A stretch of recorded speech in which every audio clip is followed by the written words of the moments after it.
before they put him in a hellhole in the Belmarsh prison, Julian Assange. Oh, wow. Yeah. Well, he shouldn't be even charged or wanted. He should be out of prison. He should never been in prison. It's another First Amendment violation. And they say, well, he's not an American. Well, all the more reason that he has free speech outside of this country. Why are we charging him? It's the Trump administration that indicted him. Yeah. President Trump once called for his execution, but before, in fairness to Trump, before he left office, he discussed seriously pardoning Assange. Yeah. Obviously, the security state people changed his mind. It's true. I think his instincts there were right, but very, very much a disappointment, because that should have been a day one operation for him. The pardon, correct, dropping of the charges completely, whatever. Right. He did not do that. Yeah, this is a crime, and this is something that has bothered me. I've written in the past about him. I didn't realize you'd interviewed him, but what they're doing to Assange, what they've done to him, is it's inhuman. Yes. And the only reason they're doing it is because the deep state and our government is angry. Yes. He hasn't harmed any person. No Americans are unhappy with what he is. He is absolutely protected under the Pentagon Papers decision.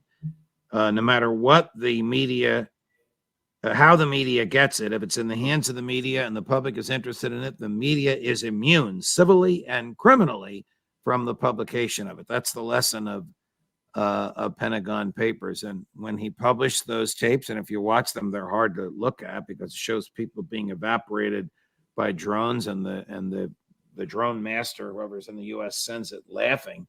Mm-hmm. It's a huge embarrassment to the Bush administration and expose them for lying, just like the Pentagon Papers was a huge embarrassment to the LBJ administration and the Nixon administration, and exposed them for lying. Yeah.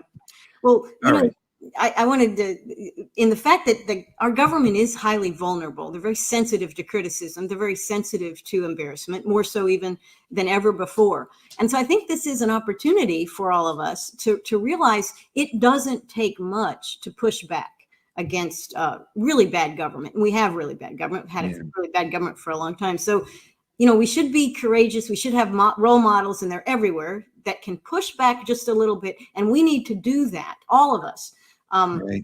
This government can't control people, and it has far less ethics and morality than your average American does. Yeah. So why would you listen to them? Chris, put that full screen up again. I want to read it out loud for those catching the show on audio only. This is a quote from Assange. "What is the purpose of journalism if you can't expose war crimes safely?" I mean, he's right. What more horrific thing does government do that should be exposed than war crimes? If you can't do that safely, then the concept of journalism, the concept of, and this is my column this week, which comes out tomorrow night, whatever happened to the freedom of speech, that concept is out the window. Karen, I'll let you go. Even when we discuss unpleasant things, it's a delight to be with you. One of the writers, I don't know what this means.